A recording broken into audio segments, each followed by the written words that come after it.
देखिए, प्रशांत किशोर जी एक चुनाव प्रचारक रहे हैं, चुनाव प्रचार करते हैं। उनका कोई राजनीतिक भविष्य नहीं है। हमें तो लगता है जो कहीं ये बीजेपी वालों से कुछ पैसा लेकर और इनके चुनाव का प्रचार करने का तरीका बदल गया है।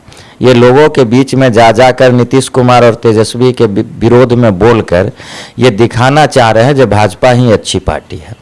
चूँकि अगर देखा जाए तो लोकसभा चुनाव जो होने वाली है इसमें दो ही धारा है, एक इंडिया की और दूसरा एनडीए की। फिर इनका तीसरा तो कोई स्थान है नहीं। और ये चुनाव लोकसभा का है और ये जगह जगह जाकर नीतीश कुमार और तेजस्वी यादव का विरोध सिर्फ कर रहे हैं। भाजपा का विरोध तो ये करते नजर नहीं आ रहे हैं। तो कहीं ना कहीं हमें लगता है जो ये बीजेपी वालों से पैसा लेकर और भाजपा को जिताने के लिए एक अभियान छेड़े हुए हैं। समस्तीपुर में अभी इन दिनों इनका देख रहे हैं जो 8-10 गाड़ियां कहीं भी नज़र आ जाती है। इनका पीले कलर का एक गाड़ी है जो हर जगह घूमते नज़र आती है। अब इतना ये खर्च कर रहा है तो कोई व्यक्ति जिनका राजनीतिक कोई भविष्य नहीं हो, जो व्यक्ति इतना दिन चुनाव प्रचार किया हो, देखा हो, हर दल को करीब से देखा हो, चुनाव को करीब से देखा हो, ऐसे व्यक्ति को ये अंदाज़ा न हो जो राजनीतिक भविष्य मेरा नहीं है, फिर भी इतना खर्च अगर कर रहा है तो कहीं ना कहीं ये नज़र आ रही है जो इनका बैकअप जो है वो भारतीय जनता पार्टी की ओर से हो रही है। और बीजेपी की स्थिति बिहार में बहुत खराब है।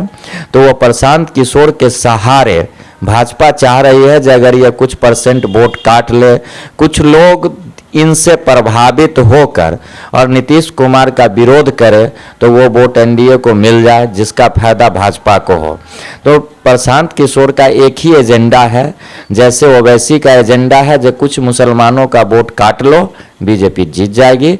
इनका भी यही एजेंडा है जो कुछ पिछड़ों और दलितों को दिग्भ्रमित कर दो, वो दिग्भ्रमित होकर एनडीए को वोट कर दे या इनके लोक लुभावन वादे से खुश होकर इनको वोट कर दे।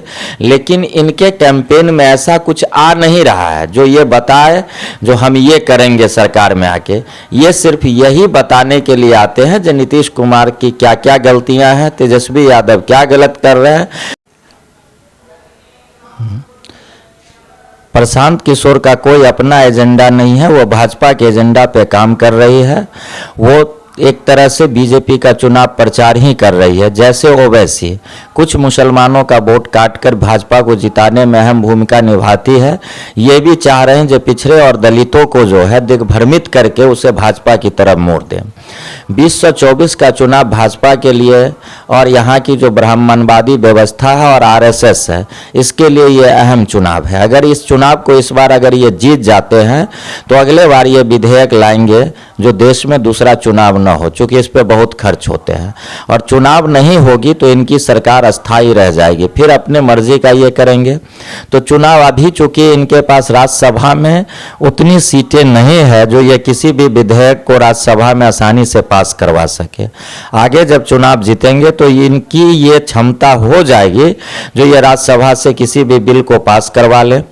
अब अगर बिल पास हो जाती है तो लोग को एक ही सहारा बचेगा, सुप्रीम कोर्ट। और अगर विगत दिनों जो घटनाएं हुई उसमें सुप्रीम कोर्ट के रवैया को देखा जाए तो वो सरकार के अकॉर्डिंग काम करती नजर आती है। जब पिछड़ों को, दलितों को, आदिवासियों को रिजर्वेशन बढ़ाने की बात आई, लोग सुप्रीम कोर्ट गए इसके अगेंस्ट में, तो सुप्रीम कोर्ट ने कहा जो 50% से ज़्यादा रिजर्वेशन नहीं दी जा सकती है। लेकिन जब सवर्णों को 10% आरक्षण दी गई तो आरक्षण 60% हो गई। और जब सुप्रीम कोर्ट गए लोग तो उस केस का अभी तक कोई था पता नहीं है जो उस पर सुप्रीम कोर्ट ने कोई निर्णय लिया भी कि नहीं लिया। तो इस तरह की अगर घटनाएं सुप्रीम कोर्ट के द्वारा होती है तो जिनकी सरकार होती है वही जज तय करते हैं। तो कोई भी जज सरकार के अगेंस्ट में जाना नहीं चाहेगी और सरकार अपने मनमर्जी का करेगी। तो यहाँ से आरएसएस और ब्राह्मणवादी एजेंडा लागू होने का खतरा देश पे मंडरा रहा है। इससे पिछड़ों और दलितों और आदिवासियों का बहुत बड़ा नुकसान होने वाला है, क्योंकि वो कभी नहीं चाहेंगे कि पिछड़ा, दलित और आदिवासी राज करे। तो वो अपने सत्ता को बनाए रखने के लिए प्रशांत किशोर जैसे लोगों का सहारा ले रहे हैं, ओवैसी जैसे लोगों का सहारा ले रहे हैं। इसलिए प्रशांत किशोर और ओवैसी जैसे लोगों से बचना है, चूंकि 24 का चुनाव भाजपा के लिए ही अहम नहीं है। इस देश के दलित, पिछड़े, आदिवासी और अल्पसंख्यकों के लिए ये चुनाव बहुत महत्वपूर्ण है।